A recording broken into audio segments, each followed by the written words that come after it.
Assalamualaikum warahmatullahi wabarakatuh. Selamat pagi anak-anak. Waalaikumsalam warahmatullahi wabarakatuh. Bagaimana kabarnya hari ini? Alhamdulillah. Alhamdulillah. Sebelum memulai pelajaran, silakan salah satu untuk memimpin berdoa. Baik, Bu. Siap, gerak. Berdoa, mulai.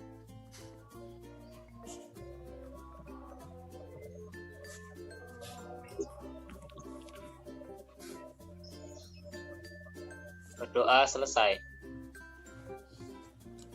Baik, terima kasih. Semoga pembelajaran kita pada pagi hari ini diberikan kemudahan dan kelancaran. Amin. Nah, sebelumnya kita cek kehadiran terlebih dahulu ya. Yang pertama, Eti. Hadir, Bu. Febri. Hadir. Lalu Halimatus. Hadir, Bu. Laili. Hadir, Bu. Salsa. Salsa nggak masuk, Bu. Nggak ada, Bu. Nggak hadir. Oh, ada yang tahu mengapa Salsa tidak masuk? Tadi sakit, Bu. Tadi mengabari saya. Oh, seperti itu. Baik, nanti coba Ibu konfirmasi lagi.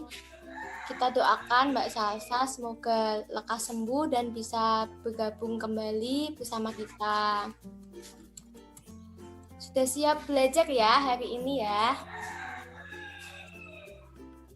Siap, Bu. Ya. Bagus. Nah, sebelum belajar, supaya lebih semangat, nanti jika Ibu bilang semangat pagi, teman-teman jawab pagi, pagi, pagi. Oke? Oke, Bu.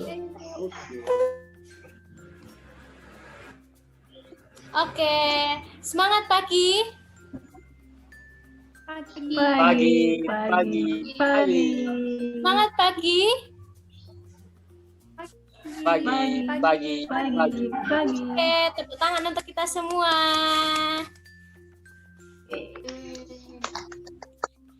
Nah, sebelum kita masuk ke pembelajaran, Ibu ingin menyegarkan kembali ingatan teman-teman tentang materi yang telah kita pelajari sebelumnya.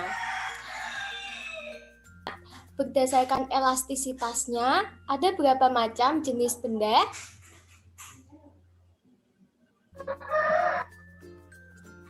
Dua mungkin. Ada dua, Bu. Oke, ada dua. Apa saja itu, Mbak? Coba sebutkan Saya satu mau persatu. jawab ya, Bu. Ya, silakan, Mbak. Benda elastis, Bu. Ya, satu lagi. Saya, Bu. Ya, Mbak Atu, silakan. Benda plastis. Oh iya, tepat sekali. Jadi ada dua jenis benda, yaitu benda elastis dan benda plastis. Sekarang coba salah satu menjelaskan perbedaan dua jenis benda tersebut.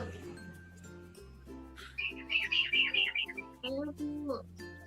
Ya, silakan, Mbak. Benda plastis itu benda yang tidak dapat kembali ke bentuk semula apabila diberi gaya. Ya, Contohnya itu tanah liat dan plastikin. Kalau yang elastik itu bisa kembali ke bentuk semula, Bu. bagus sekali, Mbak Eti. Ada yang ingin menambahkan? Saya, Bu. Ya, silakan, Mas. Benda elastis itu seperti karet dan pegas, Bu. Ya, tepat sekali. Itu contoh-contohnya sudah disebutkan, perbedaannya sudah disebutkan. Terima kasih Mbak Eti dan Mas Febri. Masuk ke pembelajaran pada pagi hari ini, kita akan mempelajari mengenai hukum Hooke. Adapun indikator yang harus kita capai pada pembelajaran hukum Hooke ini yaitu ada menyebutkan besaran yang mempengaruhi hukum Hooke.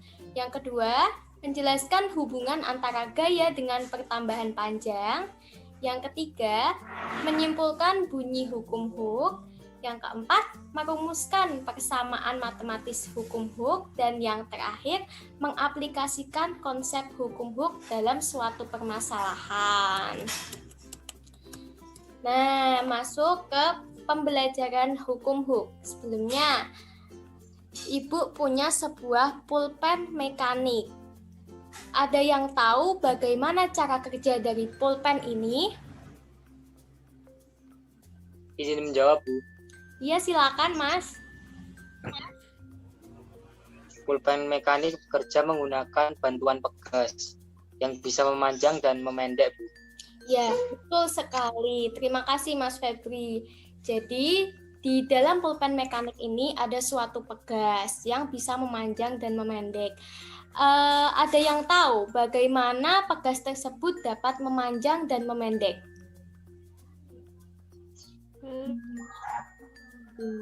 Oke, belum tahu ya. Baik, untuk memahamkan, Ibu ada sebuah pegas seperti yang ada di gantungan, seperti ini. Lalu, amati apa yang Ibu lakukan terhadap pegas tersebut. Pegas yang digantung awalnya pendek, Bu, kemudian semakin panjang. Tepat sekali, Mbak Laili. Terima kasih atas penjelasannya. Jadi, mengapa pegas tersebut dapat mengalami pertambahan panjang? Ada yang bisa menjelaskan? Ditarik ya, Bu? Ya, benar sekali, Mbak. Jadi, pegas ini karena mengalami tarikan, lalu ia mengalami pertambahan panjang. Ibu mempunyai beban seperti ini yang Ibu gantungkan di pegas. Apa yang akan terjadi pada pegas? Ada yang bisa menjawab?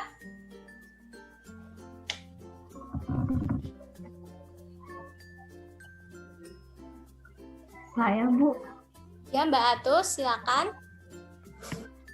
Ya, jadi panjang, Bu, karena digantung. Ya, betul sekali, Mbak Atus. Jadi, sama seperti jika diberi tarikan, karena dalam fisika, tarikan dan beban ini merupakan suatu bentuk dari adanya gaya. Seperti ini ya. Seperti ini. Jadi, pegasnya jika diberi beban yang merupakan simbol dari suatu gaya, maka ia akan mengalami pertambahan panjang. Lalu bagaimana jika tarikan yang Ibu lakukan pada pegas atau beban yang tergantung pada pegas ini Ibu lepas? Ada yang bisa menjelaskan?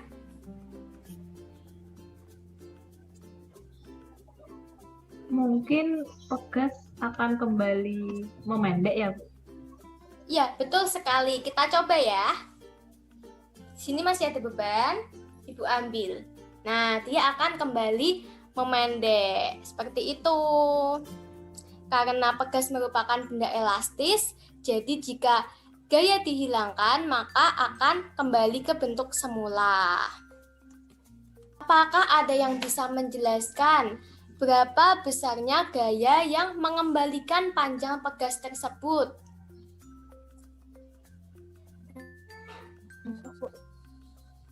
Bagaimana, Mbak Laili?